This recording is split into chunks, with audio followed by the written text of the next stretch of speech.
I think we saw a real interesting game. I think we saw, especially in the second half, a very exciting game. And it was an amazing learning process that the players went through in just 90 minutes because we gave them certain tasks before the game to play out of the back, for example, against a high-pressure Mexican side, which is not that easy. We obviously gave them all the tasks to go into one-against-one battles and win their one-against-one situations.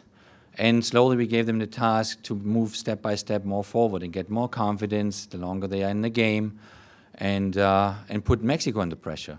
And that's what we saw then, I guess, in the last half an hour where, I think the players felt more and more confident. All the defensive tasks were kind of under control. And they challenged that Mexican side, which is obviously, as I said before the game, it's a very, very good team that we have a lot of respect for. So I think we can be very satisfied with that performance. A couple of very, very good individual performances. It was great to see some young players stepping into this team and being guided by the experienced ones. I think about Michael Orozco, Edgar Castillo. The way Kyle Beckerman played his number 6 role in front of the back four was exceptional. The spirit and the energy from the experienced ones. I mean, like Landon Donovan is it's just fun to watch. It is really enjoyable to see how they then suddenly kind of express themselves, and they go for it. Robbie Rogers comes on and goes at Salcido like he plays in those big games since ever. And this is what we wanted to see. We wanted them to express themselves, and have fun. And I think that's what we saw. I mean, leave aside now decision if there was a penalty or not. I leave aside, if there was a red card or not. It doesn't really matter because we wanted to see a performance with energy, with excitement, and with the goal that the fans really enjoy their team. If you would raise your hands, we do have wireless microphones. If you could wait until we call on you and you have the microphone in your hand. Stephen Goff.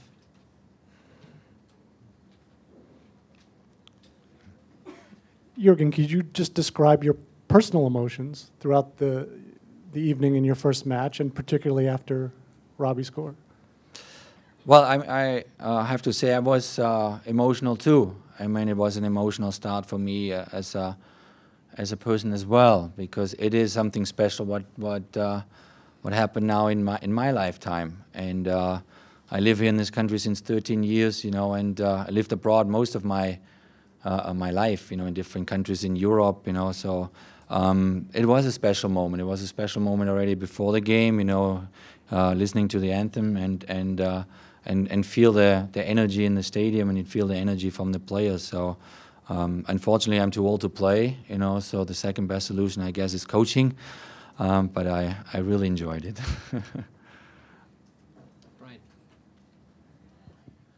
Jurgen, the team seemed to struggle a little bit in the first half at times, and there was a remarkable improvement in the second half. What exactly did the subs, most notably Agudelo, Shea, and Rogers, bring, and what did they correct that made things go much better?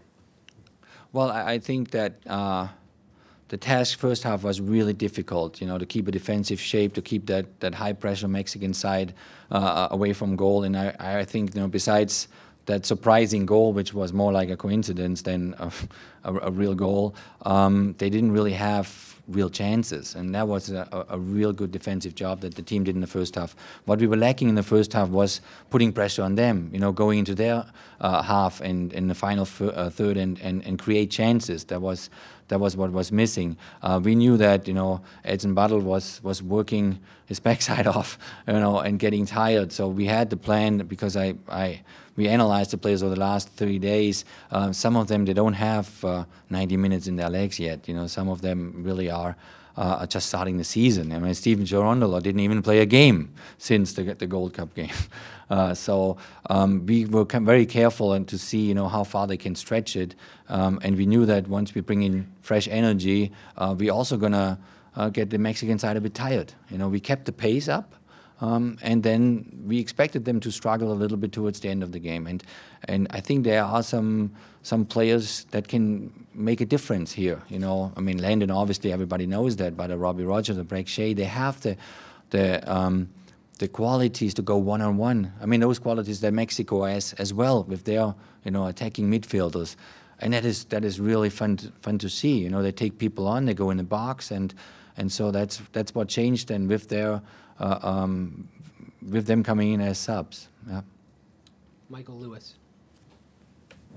Yes, Jurgen. You talked about some of the things that were exciting and entertaining. What are some of the things that concern you that you feel the team has to work on?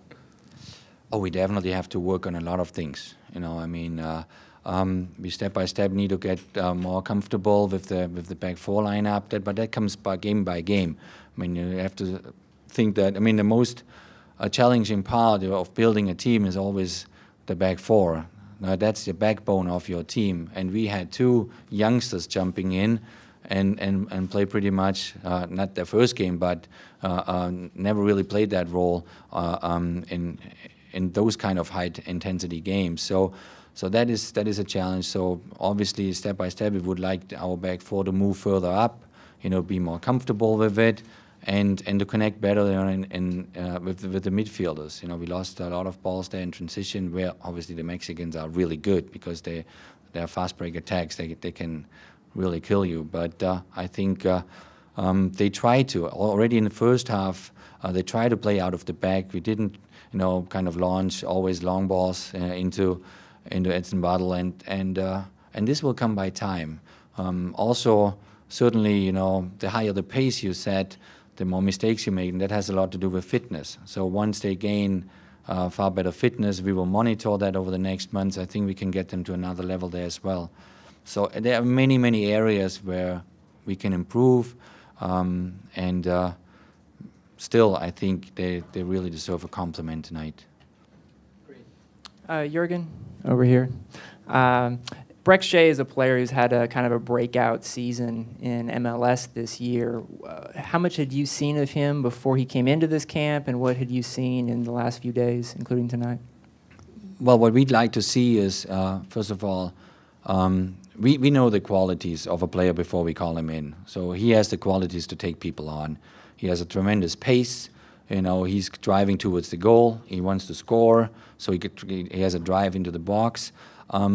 Besides that, then we want to see how he integrates in a group like that. How comfortable he is, what type of character he is, and he fitted right in there. It was really nice to see him. It took him a day or two. A lot of them, who came first or maybe the second time, they were nervous, and that is just normal. But then he shook it off, and I knew that we can bring him on any time. We had that in the back of our mind already before the game, that probably certain players need to be changed for getting fresh legs in there. So he was on top of the list, and it was fun to watch him. Go to Frank Gias. Jurgen, can you just explain again the concept you wanted to do with the players' names away from the back of the jersey and the 1 through 11 with the number system? Oh no, I mean, there's no real concept behind. I think there are 11 players out there, and the number should be from 1 to 11. The only exception really is the World Cups or the Gold Cups, where they get their numbers throughout the tournament. I think that simplifies it a little bit, and maybe people get confused when they see a player with a number 98, on the field. They don't know where to put him. And for me as a coach, it makes it also a bit easier. So we know that certain players have a favorite number, and we try to accommodate it, but I think it fits them better from 1 to 11. It's a little bit of a signal that there's a fight going on for those numbers. What about the names on the back? Oh, they had not enough time, I think, to put the names on, because I just told them this morning that we have a different way of doing it now. Our equipment manager was a bit stressed out. Apologize. But he's a good guy. Jurgen, looking ahead to your next set of fixtures, what can we expect to see in terms of roster selections? How many, I guess, European-based players may come over for the whole camp and be there for the Costa Rica game as well? Well, certainly our goal is to have them always with us, no exceptions, because if they're now flying to the US, or if the other European players fly back to South America and play for this country, is no difference. So I made that clear to the players that we accept them in camp every time, because they have to defend or fight for their spot, relatively on where they're at in their position. We'd like to at least double the positions, and have always a challenger behind the established player, whoever occupies that position. And therefore, we will do everything that these players come over right away meaning Costa Rica, that this game is a Friday game, that they're on Monday arriving in LA and be full-time with us. This is really important because it's not that we have that much time with the players, especially the European-based players, so we will use every day we can get. Jurgen, you seem to be playing with the tactics a little bit as well in the second half, dropping Michael, bringing Torres inside, even sliding Landon in. Did you think that played a role in the change as well, that maybe players were more comfortable in different spots, or do you feel like the system that you played today is where you kind of want to take the team in a permanent status? Yeah, well, we wanted to see a couple of different things. Obviously, Jose Torres has a tremendous talent coming from the left, great crosses. He showed in a couple of training sessions amazing skills. But is also a player, when he plays in the middle, he can hold you the ball. Because he's technically very gifted. Our problem in the first half an hour was we couldn't keep the ball in the middle, in the midfield.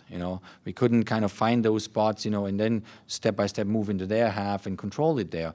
So this was one fact that we moved Torres in, also because of the qualities from Brek Shea coming over on the left side. The next step was knowing that Landon was working extremely hard on the right wing, even chasing Salcido down, really having this battle with him. That cost him a lot of energy, and it took him too far away from the box. So we need then the qualities from Landon to take people on, but also be close towards the goal. And he enjoyed that then. Once Robbie came on, he took his part, and he had a little bit more freedom. He didn't need to run all the way back anymore because Kyle Beckerman and the other midfielders were doing a good job then. So we need to have those variations. We need to have flexibilities, moving people around. And I think Mexico is a good example. Guardado and Barrera and Dos Santos or Osinha, they constantly move, switch their positions, and it makes it difficult for us to chase them down. I think we have players with similar capabilities, and we got to just train them that way and give them the confidence and go from there. Jurgen, your team played really, really well on the second half. What was the message at halftime? What do you tell them at the locker room?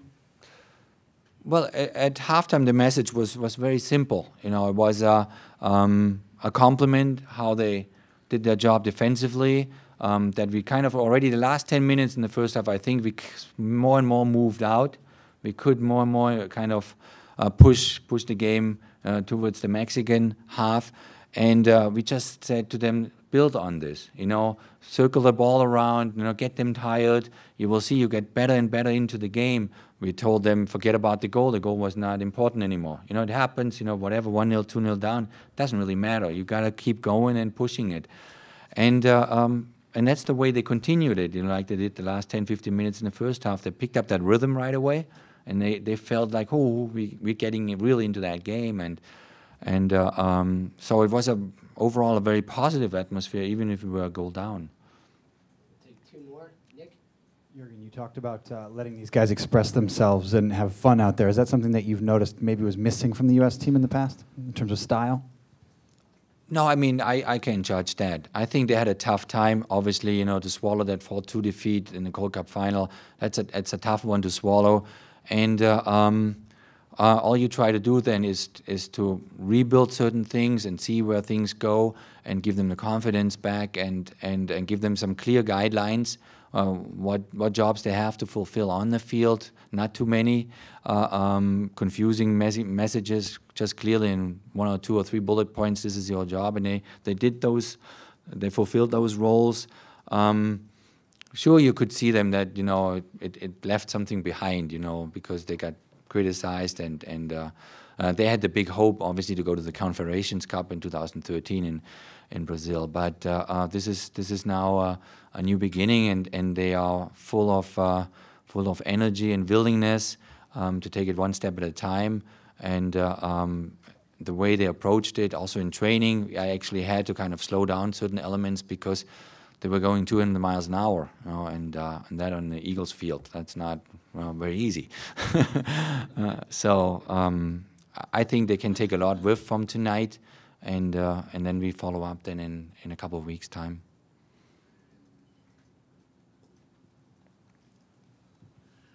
Jurgen, are there certain qualities you're going to be looking at for the forward position? Certainly. I mean, not having a Josie Altidore, is certainly an element that we're looking forward to. But he didn't have until on Saturday. They didn't even have a game in his legs.